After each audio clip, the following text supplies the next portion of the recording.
Welcome back. We missed you. This is the GSL. I'm Tasteless. We're halfway through today's games. Artosis, how are you doing? I'm doing awesome after that interview with Fake Boxer. That kid, I really like him. Yeah, he seems like he's got a great I'm done with Clyde, Tasteless. Me and Clyde are getting a divorce. You new man crushes Fake now. Boxer, man. Your new man crushes now. He's Fake got Boxer. great style. He's actually so good. And he said that if the foreigner scene really wants him to change his ID to Foxer, he'll do it. All right. Everybody on the internets, Go gang post. Up. Go vote. GOMTV.net forums. Show your Leave support for Foxer. Don't be lazy. Go do it. Go do it. And we'll see if he has enough. Then John will let him know. And we'll see if he keeps his word. And if he doesn't, I hate him. But I'm sure he will. It's over. We're going to have to find a new Terran Man crush. Of course, we're not done with today's games by any measure. In fact, we have another exciting matchup coming we up. do. And I don't know who the hell is going to win this one. It's InCa against Next Genius, the champion of BlizzCon.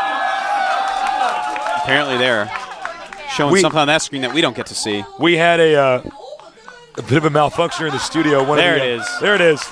It's Daijong, one of the Korean commentators, old StarCraft I Pro. Not going to show that anymore, though. Guess I don't have any tasteless and Artosis signs. It's okay. I don't have feelings like a normal person. I don't get jealous. I'm actually a robot, Tasteless. A robot programmed only for StarCraft. I wish I would have programmed you better, though. I didn't even make it in the round of 64 this time. We had a little bit of a malfunction here in the studio. Actually, one of the monitors actually just fell and I think broke. So we might be taking a little bit longer. Right when the startup of the music for the start of the show, monitor came and crashed. So we might have to get that fixed. I don't know if we're going to go right into the games or not. But let's talk about these two players. InCa really, really impresses me in PvP. There's one person, and if you're just now joining us for GSL Season 2, check out GSL Season 1 and watch InCa's games. If you want to learn how to PvP, Protoss versus Protoss, this is the guy. The kid was sick PvP. He went through like 4 Protoss to get into the round of 8 or 16. And he did a different strategy every time. Yeah, no, I think it was round of 8 he got. There's no way to put a finger on what this guy's going to do. Very hard. InCa, a master of PvP. But he practices a lot with Next Genius, the champion of BlizzCon. And as you can see, there's the monitor in the center that had fallen over. InCa. And, well, it looks like InCa, he's already gotten Codex because he's been doing so well in both GSLs. And he's a master surgeon. He took out a 2-1 in the first round. A little bit rocky there. Destroyed Tank Boy Prime a couple days ago. What is a master sergeant? That's like really high up. That must be pretty important. But we have Next Genius, who's a corporal, which sounds higher to me, but I don't think it is. He took out Rain Koyu, Foul, and Sync, a.k.a. Gildra, in the last round. Pretty one-sided routes. Took out Loner in the finals of BlizzCon, who, by the way, is in the next match. So totally a monster Protoss. These guys practice a lot together. They both say they have no idea which way this is going, but I think that InCa is pretty sure of himself. He's had so much PvP stage experience, and that means a lot. If I had to put my money on it, I'd probably put on InCa just slightly, maybe 55 to 45 chance here. Yeah, it is close, Tasteless. I don't really know who's going to take it. The only reason I might go with Next Genius, let's look at the maps first. Lost Temple, Metalopolis, Zelenary Caverns, it's PvP, so there's not a lot of difference in these maps. I can't think of any positional advantages in PvP on any of these maps. So, anyways, I was saying Next Genius, I might go with him just because that stage experience he had at BlizzCon with all those streaming fans, that is amazing. The world knows who he is now, too. Yeah, that's a big monkey off of his back, whereas InCa's never really won anything in front of a bunch of people. And the amount of people here, it's a lot, but nothing compared to the crowds at BlizzCon. Yeah, no kidding. Definitely done with stage right after that. Same with Loner. Yeah. He's going to be coming up playing Slayer's Boxer after this. It should be pretty cool. Guys, this is the GSL. And there is. There's our caster. To the right of him is Mr. Bay, the CEO. He's actually the guy that made all this stuff happen. He is a hero. He is. Sacred defender of StarCraft II Esports. So, show your love. Of course, this is the GSL, the largest esports tournament in the world, not just for StarCraft, for everything. Largest prize pool. This is the largest Counter-Strike tournament in the world as far as I'm concerned. This is the largest everything. So, and of course, you guys are always welcome to come down here and play. I know I say it a lot, but I want to encourage people who just now have tuned in to realize there's no special system you have to go through. You just have to get a plane ticket to come out here. You could participate, and it's going to be pretty cool. So please, awesome. We hope to see a lot of you guys here at Season 3 of the GSL. Now, again, note with InCa, he has different strategies every time he does this. Yeah, we've not seen a lot of repeats from him, but Tasteless, it's time. The countdown has begun. Get ready. InCa against Next Genius. Who will win? Only time will tell. And that time should be right now. So get ready for some awesome PvP action here. And the game has started. Let's get ready.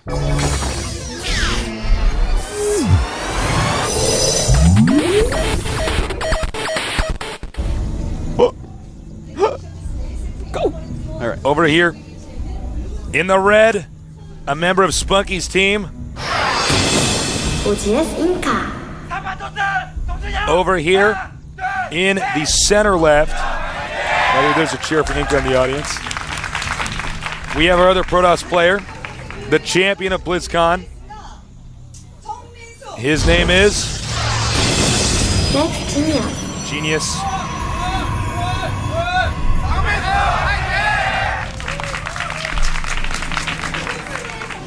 So both these guys not scouting after Pylon. PvP rapidly, I wouldn't want to say mutating, but evolving. Yeah, out of nowhere. Yeah, so many different strategies. I actually haven't seen one of these newfangled PvPs, but it actually sounds like exactly what happened during the beta for a little bit, where stuff switched over to a lot of Phoenix-based play. So we're going to have to see if that actually occurs in this game, or these guys are going to play the more standard style. That's what I've heard about the other servers. I do not know about the Korean server, which oftentimes plays quite at a contrast to the European and American servers. Yes. Yeah, it's funny how you get these pockets with different groups of people, and then the metagame shifts within that pocket. Yeah. And we were talking to some of the guys at BlizzCon about this, where they're just like, oh my God, people play completely different. Yeah. You know, they're from this server or that server. Oh, it's By the very way, true. 2-gate here for OGS InCa. I was actually about to say that nobody would 2-gate on Lost Temple. I'm apparently wrong. And it's in his main as well. So yeah, that's interesting. That's like quite a long ways to actually go and rush your opponent across Temple. Now, the map has a small ramp for each player's entrance. So you can just get a few zealots up here and wall yourself in. But no, InCa is not really going for heavy 2-gate. Yeah, I think it was a defensive 2-gate just in case Next Genius went 2-gate. Proxy. Okay. So he just gets his double gas and catch up on gas after he scouts that that's not the case. Throws up that Cybernetics core. And realistically, he's not that far behind as far as tech goes. Smart move here by InCa. InCa, I got to say, he's got to be my favorite PvP player. Oh, I know, Tasteless. He can do everything. You have a total PvP crush on this guy ever since that cannon rush on Metalopolis. I know. I was like, ooh, getting all hot and bothered watching this guy. Now, double gateway here. Again, in case you guys are confused with what we're talking about with these 2 gateways, he makes it 2 gateways, then doesn't make zealots. He just wanted to make sure that in case there were gateways in the center of the map around here, and he's getting rushed, he would at least be safe. Yep. Now pumping out a couple stalkers real fast. Of course, you don't... If someone rushes you proxy 2-gate... Ooh. Almost gets that. Those are some long little beams from those probes. Next Genius, by the way, going with a pretty standard opener here. Yeah. Warp gate on the way. Up. That's both his gases. I like how he has that same gas, yet not mining. It's to block anyone from stealing his gas, of course. That probe just laid down and died. Yeah. Meanwhile, both these guys controlling their respective Zelnaga watchtowers. Oh, go ahead. I'm sorry. I keep interrupting you. No, please, go ahead. Oh, that's fine. Anyways, I was going to say, controlling these watchtowers is actually really important. We're going to see it get more and more important throughout StarCraft 2. It just gives you such awareness of the map. It really changes the way that top players play, even if they don't notice it. See, he knows that those are coming, and he gets the first hit. So there we go. Suddenly, Next Genius, he can't lose that battle. That is the importance of the watchtower. Ooh, and a fast expansion. This is one of the new age things that we're seeing a lot more in PvP recently. Basically, he's banking on his opponent, not going to do a straight-up DT rush. Some of this is kind of reading your opponent. Actually, interestingly enough, both these guys are going to go with builds. Saying, look, if I just get to the late game, I'm not going to lose. Yeah. Well, We have Stalkers just being pumped. Nothing right this second. Does he see it? Let's check here. Click on a unit of the blue. Did not spot the Nexus. Lucky break there for InCa. A few centimeters more across the screen, and this game might be very different. That is right. And, well, we see that they're just throwing up some gateways over at Next Genius base. And, of course, that robotics over at InCa's base. So that's the big difference that we're going to be seeing here as far as tech goes. More units for one, more tech for the other. I like the Observer, though.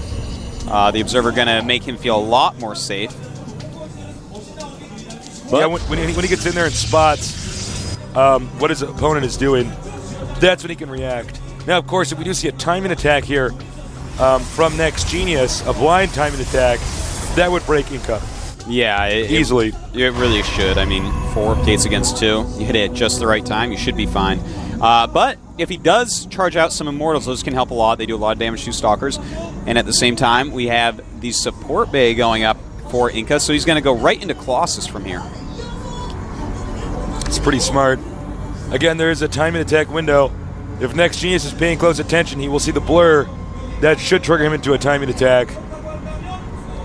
Quite true. But he doesn't know that there's an expansion. This could be some sort of crazy that's quite true as well, yeah. So it's possible he won't attack.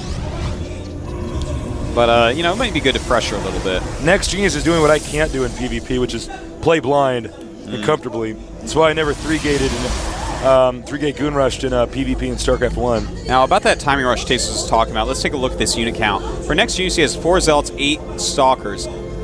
On the other hand, InCa has 5 Zealots, 2 Stalkers, and 2 Sentries. So obviously, the 8 Stalker army can actually just attack, move across the map, and kill the Nexus. Will he do it, though? Doesn't look like it. If he gets the Colossus out here, and of course, yeah, he's going to.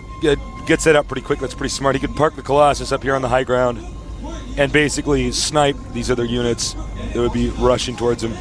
I do like how he only has a small number of Stalkers here, keeps the rest back here.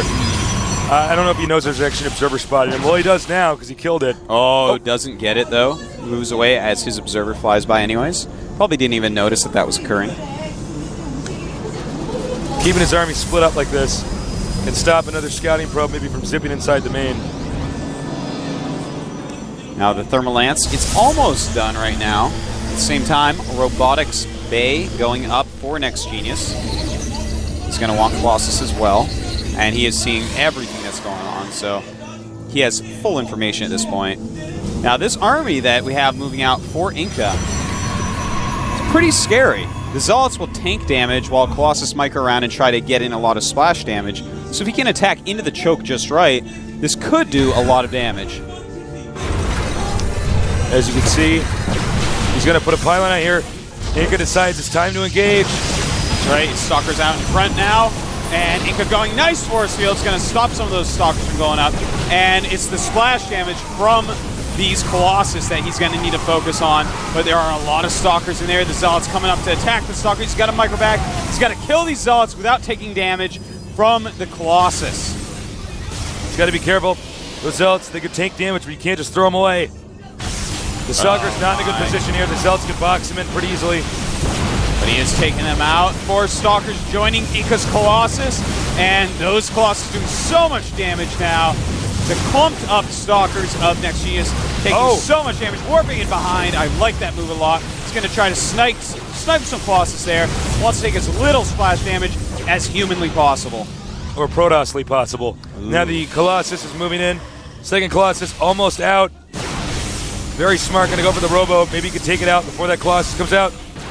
Wow, InCa really showing us why he's a PvP master. And the Colossus does get out. That was close. The Robo even lives. I don't think he's going to want to build anything out of that for a while, though. Zealot's going up to try to tank some damage. And Thermal Lance. Thermal Lance is done. There it is, GG. InCa makes it look easy, even though, as you were saying, Tasteless, there was a timing where Next Genius really could have just 1A, that's it. Crushing defeat here for Next Genius. Not happy with that at all. I mean, if he were to actually watch that replay, which you can't do in between these games at the GSL, he would actually be like, oh, no, you did not. But, oh, yes, he did, Next Genius. He skimped on units for a while. InCa is like so good with these Colossus timing attacks. It's really impressive. Every game I've seen him do this, he knows right when to attack him with the Colossus if he goes Colossus first. And sometimes he doesn't even do that. He goes Void Ray or does something else crazy. So it's pretty cool. It is. It's really super duper cool. But he didn't make a lot of units, so I think next year he's going to keep that in mind. He has to know that there was some sort of timing in there for him to do it because Colossus came so quick after expansion. You can just put 2 and 2 together. He expanded and he teched. That means he has no units. Yeah. Those are the 3 things you can do: expand, tech, and make units. So if someone's doing 2 of those, they're not doing the other one, and that's how you take advantage. One thing about playing blind in PvP, and when I say that I mean not having an observer, is you have to be aggressive because you always have the larger army. Yeah. Or should, if you're doing stuff right, unless something really weird happens. So you have to. The only way you can scout is to shove your opponent back into the main, and then you at least know, does he have an expansion, does he not have an expansion. The countdown has started. Game number 2 is going to be underway in just a minute here. Can InCa win game number 2? Let's find out. Next Genius has one more chance. Otherwise, he's going to get to game number 3. Let's get ready, guys.